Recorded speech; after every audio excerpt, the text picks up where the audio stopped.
also in the Marines, and I'm pretty sure I have seen Kevin's dick. I don't know who's bigger, but his might be a little more girthier. So, McKinney's great. I've seen surprisingly a lot of homeless people here. I didn't realize you guys had the homeless people here. Like right next to Costco, which is the crazy. I thought that was like a rich people's store, you know? Like I'm a Walmart guy. Like you see homeless people at Walmart all the time, but fist fighting outside of Costco, that was crazy. I'm actually from, my hometown is Fruitvale, Texas, East Texas. So, yeah, they don't even cheer that much there. So, Fruitvale, Texas, it's a town of maybe like 3,000 people, you know? And you can tell it's a small town because half the population is like legally named Bubba. Like men and women, it's wild. And I feel like if your parents name you Bubba, they're not expecting too much from you, you know? Like I've never had a guy named Bubba like really ever tell me anything worth knowing, you know? They've never been like, hey Michael, here's what you want to know about Roth IRA, you know? They have sent me a picture of a shit they took, and that's about as highbrow as it gets. So, I'm probably about maybe one missing tooth away from changing my name to Bubba. Like I'm super self-conscious about my teeth. Like I smile like this. Like you see any picture, like I will not show my teeth. It's because, like I eat too much candy. Like, damn it, way too much candy as an adult. Like I never ate that much candy as a kid though. Like I wasn't allowed to. Like I feel like if I would have ate that much candy, like easiest kid to kidnap, you know? Like I love candy so much I would have been the one like instigating it, you know? I'd be like, you like what you see? 6 Sour Patch Kids for the hour. So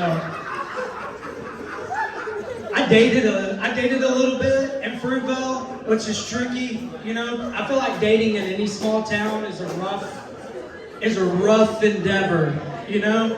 Because I feel like you go on a couple of dates and you're like, man, we got along so well, we have so much in common. DNA is what you have in common. Probably a meemaw, you know. So, but yeah. I didn't date a lot growing up. I got picked on a lot as a kid. I was real dorky. You could probably tell by the way I'm dressed. I'm dressed like probably most of your wives and girlfriends. You know? I like knowingly picked out this outfit. I changed out of another outfit and put this outfit on. You know? Like I had different pants and like a button-up shirt, and I was just like, not gay enough. So I chose this. But I did get picked on a lot at school. But when I was in 7th grade, I was like, you know what, I'm going to put an end to this. I taught myself how to do a backflip. In my head, I was like, they're gonna be like, whoa, look at that kid do the backflip. That is not how it happened. They were like, whoa, look at that kid do the backflip. Let's beat the shit out of that kid. And they did. But yeah, I wasn't very popular in school. Like, here's how unpopular I was. I started taking karate at 15 years old. Started karate. Like, other kids are quitting karate at 15 years old to get hand jobs. You know? Like, I started karate at 15 years old while they were getting hand jobs in some guy's garage surrounded by like 10 and 11-year-old black belts. We still did get hand jobs, but that's just because like Sensei Carl's Kung Fu grip, you know? Whack on, whack off, you know? So. But I'm not a very masculine guy, even despite my karate lessons, you know? I've been called gay my entire life. And like, even in school, that was just at home. That's just like my dad. You know, and he's a Pentecostal pastor. You know, he was just throwing holy water on me, like just gay conversion. Here's the thing. The other day, and this isn't even on my list, but the other day I was sitting with my Pentecostal pastor father and mother, and I have two nephews that are trans, and they were talking about it, you know. And I was like, Dad, do you ever think I'd be the straightest male in our family? Like, he was just like, nope. That's a surprise to pretty much everybody. So they, yeah. It's great. But yeah, even my wife thought I was gay when we first met. Like, that's a true story. Here's what bothers me though. We sat and talked for 4 hours the night we met. And like, even by the end of it, she was like, I don't know if this guy's marriage material. I'm pretty sure we slept with some of the same guys, you know? But I get it. I know what I look like. I'm not blind. I know I look like the only testosterone I have I caught in my mouth. So, it's okay. I am married. I've been married for 6 years. Fuck you. That's a long time. But you might be asking yourself, what's the secret to a long, healthy, happy marriage? We cheat on each other repeatedly. I cheat on her. Okay. So that's a joke. She doesn't. That's a joke. When you hit the stop recording button, no, she hates these jokes. She hates any joke I do about her. Like, she's not here tonight, but she'll be like, I hate when you tell jokes about me. You make me sound like an awful person. I'm like, babe, you are. Okay? Like, if I wouldn't put out, like, we probably wouldn't be together. No, she's great. She's great. We've reached that point in our relationship where we like each other. Like, we started having pet names for each other. You know, like, I'll call her Pookie Bear, and she'll call me On the Spectrum. You know? So. But marriage is not easy. Marriage is tough. It takes a lot of work. And we do still argue from time to time. And our biggest arguments are over food, which I think is insane. She does the craziest shit that I've ever heard anybody do. She'll call me at work, and this is probably a weekly thing. She'll call me at work and be like, what do you want for dinner tonight? Like, I don't know, spaghetti? That sounds good. Okay. Well, I don't have the stuff for that, so I'm making taco soup. Why would you even ask? Like, that's crazy. That's like being like, you want to have sex tonight? Yeah. Okay.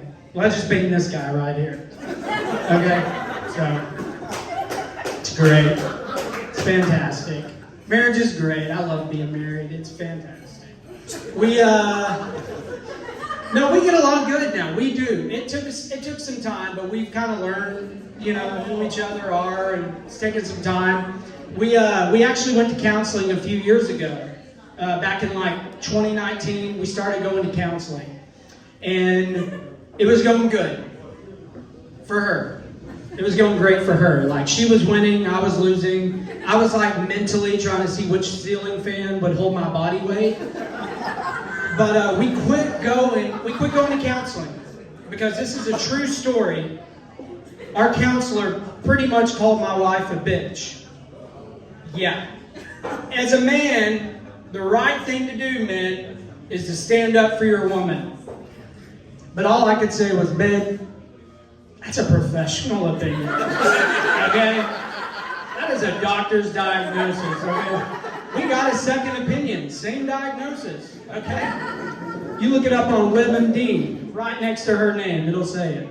So, I don't know, maybe, I don't know. I don't know how WebMD works. I'm scared to death to get on WebMD, because my sister's a nurse practitioner, and like, I'll ask her some shit about like health, and she'll tell me, and I'm like, I'll get on WebMD, and I just have, everything is cancer. Everything we have is cancer, it's not. But yeah, marriage is going good.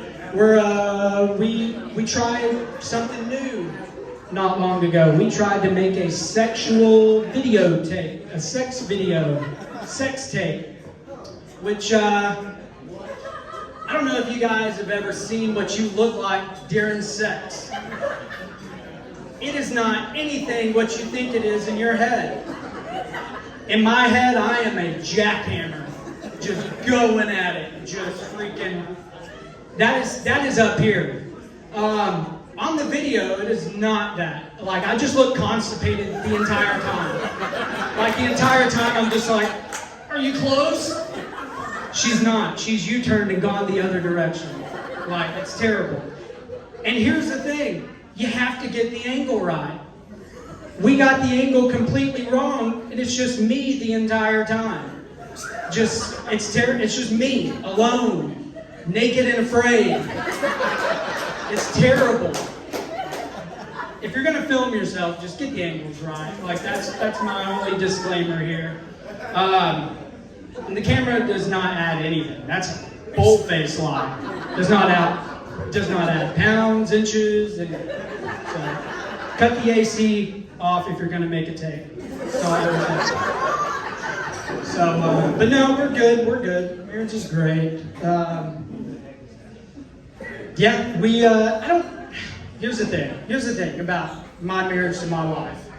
I don't think she married me for like any sexual reasons. Like, I don't think I'm checking any of those boxes for her, you know? Like, I think emotionally, like, we're friends, we're great friends. And I think emotionally, I'm there for her, but I don't think sexually I do anything for her. I think she just lets it happen. You know? I think it's just like, I gotta take out the trash, I gotta let this guy sweat on me for 2 minutes. Like, I don't think sexually I do anything for her, you know? Like, I've seen what she searches in porn. Okay?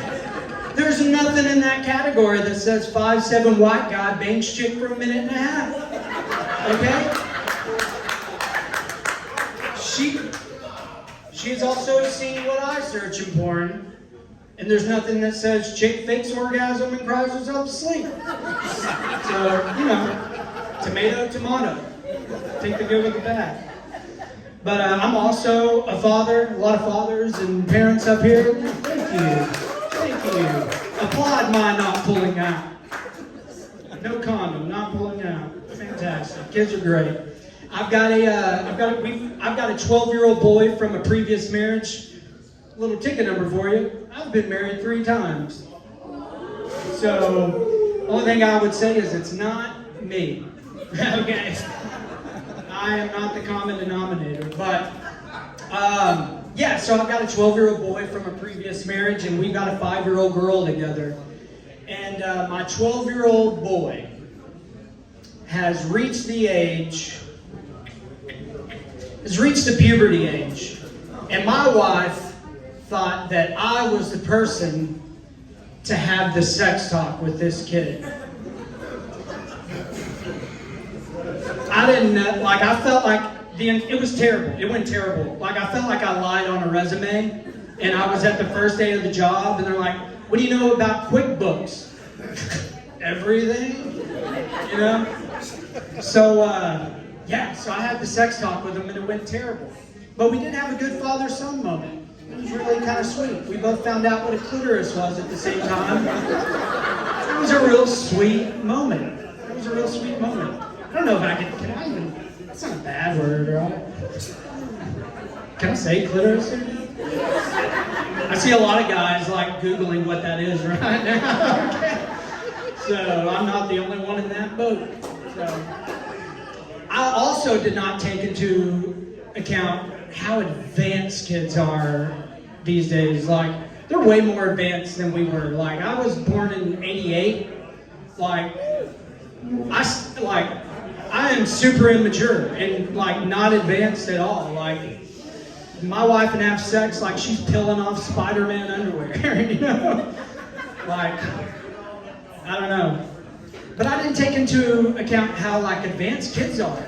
Like, by the end of it, like, I was taking notes. It's like, you can do that?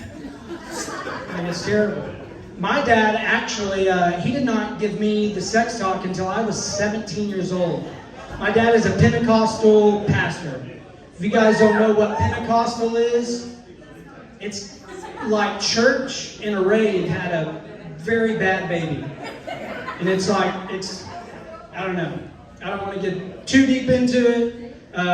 You can look up some videos on Pentecostal. It's pretty wild. Like, I don't know. Like even like we went to church when I was a kid like 5 times a week. That's too much church, you know? Like 2 times a week tops. Like we had like Muslim guys coming up to us like, you guys might be taking this too serious. Okay? You guys might need to dial it down a bit. You're making this look bad, okay?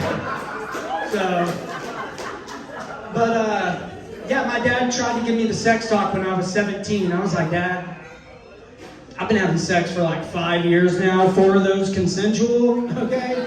We're a little late. But I'll end on this.